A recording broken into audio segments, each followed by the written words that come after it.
Assalamualaikum warahmatullahi wabarakatuh. Eh, Pada kesempatan kali ini saya akan mempresentasikan mata kuliah pemrograman web. Materinya adalah HTML. Langsung ke materi yang pertama, 1A, yaitu pendaftaran WhatsApp Group. Di sini bisa dilihat bahwa sudah terdaftar. Yang kedua ada pendaftaran akun GitLab. Di sini juga sudah terdaftar mulai 16 Maret 2020 di Yogyakarta. Yang 1C itu pendaftaran akun di @blog.uad.ac.id.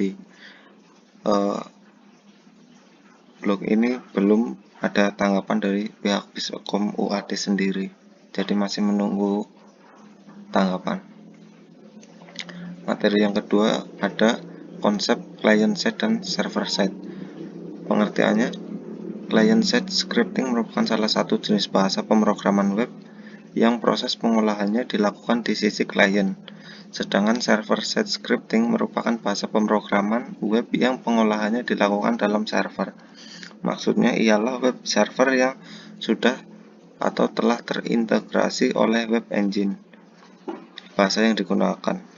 Untuk bahasa yang digunakan, client-side menggunakan HTML, XHTML, CSS, JavaScript, XML, dan jQuery. Sedangkan untuk server-side, dia menggunakan bahasa ASP, PHP, JSP, Lasso, dan SSI. Software yang digunakan pun sama, yaitu PHP, MySQL, dan XAMPP. Karakteristik dari client side yang pertama adalah berekstensi .html, CSS, JS, HTML, XML, dan lain sebagainya. Umumnya sifatnya statik, namun bisa berubah-ubah jika dikombinasikan dengan bahasa server-side scripting. Eksekusinya simple, dapat di-download dan disimpan dalam satu format HTML. Outputnya pada setiap klien bisa saja tidak sama karena perbedaan versi dan jenis dari browser. Contohnya, browser lama tidak mendukung HTML5 dan CSS3, jadi tampilannya terkadang tidak sesuai. Terus, script atau kode dapat ditiru oleh developer lain karena script dapat dilihat dan di-download secara bebas.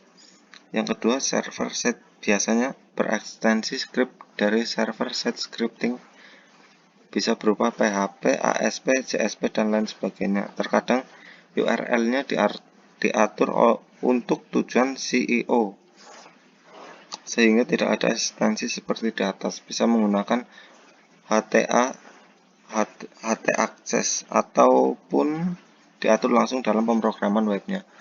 Scriptnya tidak dapat dilihat klien hanya melihat script hasil dari proses server.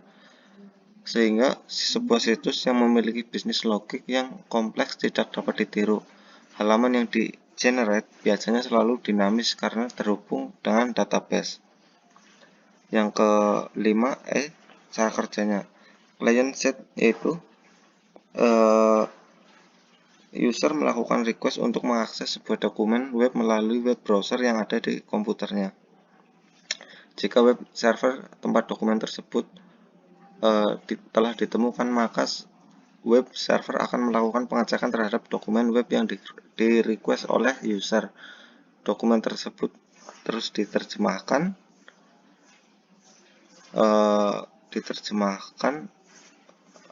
lalu hasil pemrosesan dokumen tersebut adalah bentuk halaman web dalam format HTML. Halaman web yang telah selesai diproses akan dikembalikan ke klien dalam format halaman HTML yang dapat dilihat di halaman web utama atau web browser. Yang kedua, server side. User melakukan request dari sisi klien melalui web browser untuk mengakses sebuah halaman web. Proses request ini akan dicari web server, khususnya URL atau domain halaman web tersebut. Lokasi dari dokumen web tersebut di server mungkin saja berbeda di internet. Jika dokumen tersebut sudah ditemukan, maka web server akan mengecek apakah dokumen yang di-request user menggunakan client-side scripting atau server-side scripting. lalu akan diterjemahkan, dan selanjutnya hasil pemrosesan web engine akan dikembalikan lagi ke web server. Kemudian dilanjutkan oleh web server ke klien atau user yang merequest dokumen tersebut. Format akhir dokumen tersebut adalah format HTML. Yang kedua ada persiapan tools programming web. Yang saya pasang di sini adalah Microsoft Visual Studio Code. Yang kelebihannya gratis, terinstall fungsi emmet, linter intelisensi, bekerja dengan warna, sidebar kaya akan fitur, mudah mengelola extension, mudah terintegrasi dengan Git, dan dari segi kekurangannya, software ini cenderung berat apalagi jika digunakan di RAM 4 ke bawah. Yang ketiga, persiapan tools programming, web server atau localhost. Di sini disarankan menggunakan XAMPP. Kelebihannya, database storage engine ini banyak digunakan oleh web developer karena sifatnya yang free. Untuk yang expert sudah ada yang bayar. Kemampuannya sudah bisa diandalkan, mempunyai kapasitas yang cukup mumpuni, sekitar 60.000 tabel dengan jumlah rekod mencapai 5 miliar, bahkan untuk yang terbaru sudah lebih. Keamanan datanya cukup aman, engine ini multi platform. Kelebihan paling utama engine ini adalah kecepatannya, dan kekurangannya sendiri dari XAMPP yaitu yang pertama, tidak cocok untuk menangani data dengan jumlah besar, memiliki keterbatasan kemampuan kinerja pada server ketika data yang disimpan telah melebihi batas maksimal kemampuan daya tampung server.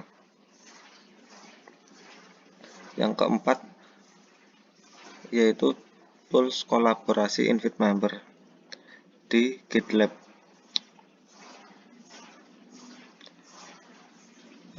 Bisa dilihat sudah menginvite Bapak Ali Tarmuji. Ini URL menuju GitLab saya, bisa diakses. Yang kelima adalah pemasangan Git client di laptop. Saya memilih untuk memasang Smart Git yang versi free. Lanjut ke materi yang ketiga A, yaitu pemahaman HTML. HTML adalah sebuah bahasa markah yang digunakan untuk membuat sebuah halaman web, menampilkan beberapa informasi di dalam sebuah penjelajah web internet, dan pemformatan hypertext sederhana yang ditulis dalam berkas format ASCII agar dapat menghasilkan tampilan wujud yang terintegrasi. Dengan kata lain, berkas yang dibuat dalam perangkat lunak mengolah kata dan disimpan dalam format ASCII normal sehingga menjadi halaman web dengan perintah-perintah HTML. Terus sejarah HTML. HTML dibuat oleh tim Berners-Lee, seorang ahli fisika di lembaga penelitian CERN yang berlokasi di Swiss. Pada versi pertama HTML pada tahun 1991, dan di dalamnya terdiri atas 18 HTML tag, serta sejak saat itu setiap kali bahasa HTML merilis versi terakhirnya selalu ada tag dan atribut terbaru. Lanjut cara kerja HTML. Cara kerjanya, dokumen HTML adalah file yang diakhiri dengan ekstensi .html atau .htm. Ekstensi file ini bisa dilihat dengan menggunakan web browser apapun. Browser tersebut membaca file HTML dan merender kontennya sehingga user internet bisa melihat dan membacanya. Rata-rata situs web menyertakan sejumlah halaman HTML yang berbeda-beda. Contohnya, beranda utama, halaman tentang kami, halaman kontak, yang semuanya memiliki dokumen HTML terpisah. Masing-masing halaman HTML terdiri atas seperangkat teks atau juga bisa disebut elemen yang mengacu pada building blok halaman website. Tag tersebut membuat hierarki yang menyusun konten hingga menjadi bagian paragraf. Yang ketiga C, tag HTML yang paling sering digunakan adalah elemen block level dan elemen inline. Elemen tag block level ada HTML, head, dan body, sedangkan di tag inline ada strong M untuk membuat bold, italic, dan lainnya. Lanjut hyperlink. Hyperlink adalah elemen inline yang mewajibkan adanya tag A dengan atribut href untuk mengindikasikan tujuan link atau gambar image juga merupakan elemen inline. Kelebihan HTML, bahasa yang digunakan secara luas, dapat memiliki banyak sumber serta komunitas yang besar, dijalankan secara alami, memiliki learning curve, open source, dan sepenuhnya gratis, bahasa markup yang rapi dan konsisten, standar web resmi, mudah diintegrasikan dengan bahasa backend. Dan kekurangan HTML sendiri yaitu paling sering digunakan untuk halaman web statis. HTML tidak memungkinkan user untuk menjalankan logik, fitur-fitur baru tidak bisa digunakan secara cepat di sebagian browser. Terkadang perilaku browser susah untuk diprediksi.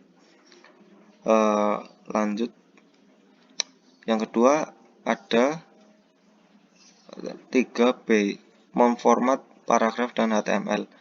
Tag paragraf yang digunakan untuk membuat paragraf HTML yaitu P.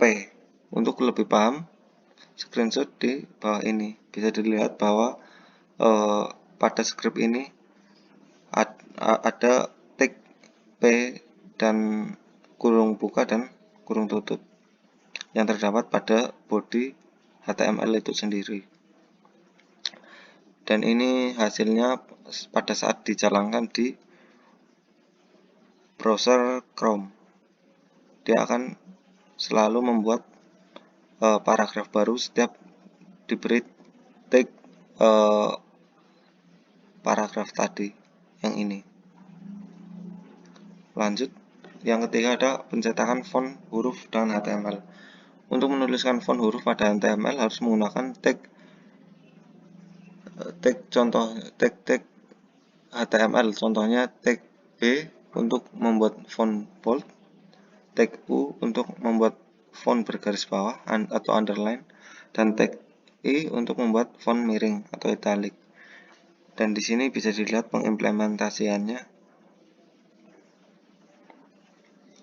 Dan ini hasilnya bahwa bisa dilihat ada yang bercetak tebal, miring, dan garis bawah.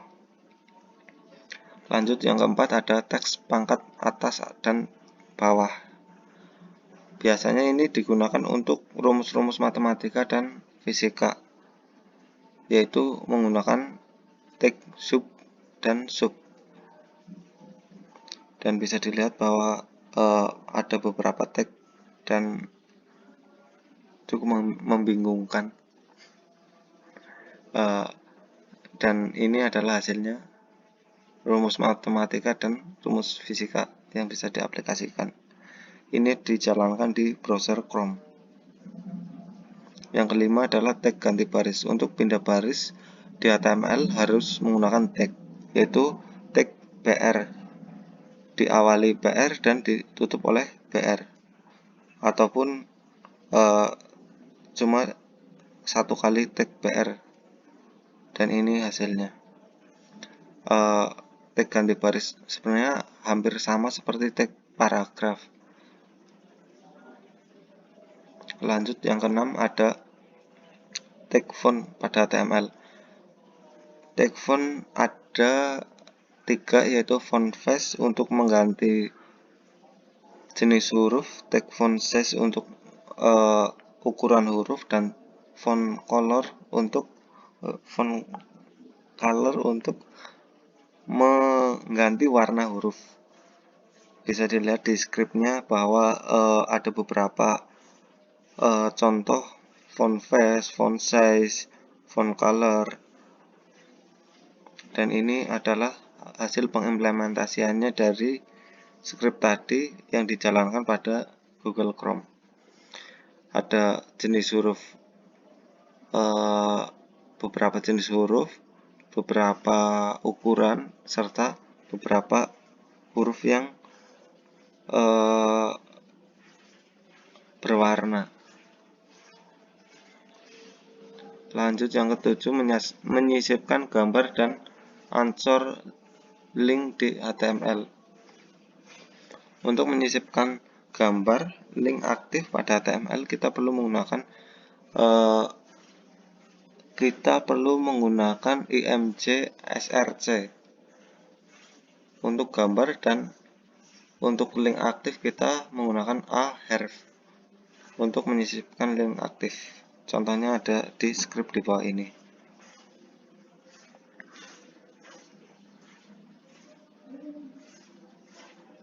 Yang hasilnya seperti ini. Ini gambarnya rusak karena filenya tidak ada di directory. Tapi ini aktif semua linknya.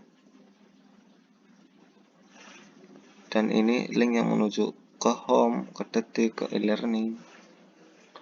Yang ke-8, ada pemformatan tabel di HTML. Untuk membuat tabel pada HTML, kita perlu menggunakan tag tabel untuk mendefinisikan tabel tersebut, dan td untuk membuat baris, th untuk membuat kolom. Bisa dilihat pada script di bawah ini, yaitu ada beberapa 1 tag tabel, 3 tag th kolom, dan 3 tag baris, yang semuanya ini ditulis di dalam body HTML itu sendiri. Dan hasilnya seperti ini. Hasil script yang dijalankan pada browser Chrome, dan bisa dilihat bahwa ada 1 tabel, 3 kolom, dan 2 baris. Dan untuk warnanya sendiri ini menggunakan atribut seperti border kolom, aligned text, cell padding, dan masih banyak lagi. Yang materi yang keempat, yang terakhir adalah form dan div. Untuk membuat form, kita perlu menggunakan tag div dan atributnya pada HTML. Yang sudah saya list, ada 7 yang perlu dijelaskan, yaitu div untuk div-nya sendiri untuk mengelompokkan elemen atau tag agar menjadi satu grup. Yang kedua, form digunakan untuk mendefinisikan form. Yang ketiga, ada text area untuk memasukkan teks panjang, label untuk memudahkan pengisian form. Yang kelima, select digunakan untuk membuat menu drop down yang berisi item-item pilihan. Button digunakan untuk mendefinisikan tombol submit untuk memproses form. Option value digunakan untuk mendeskripsikan opsi pilihan yang sudah tersedia. Ini adalah contoh script untuk membuat form.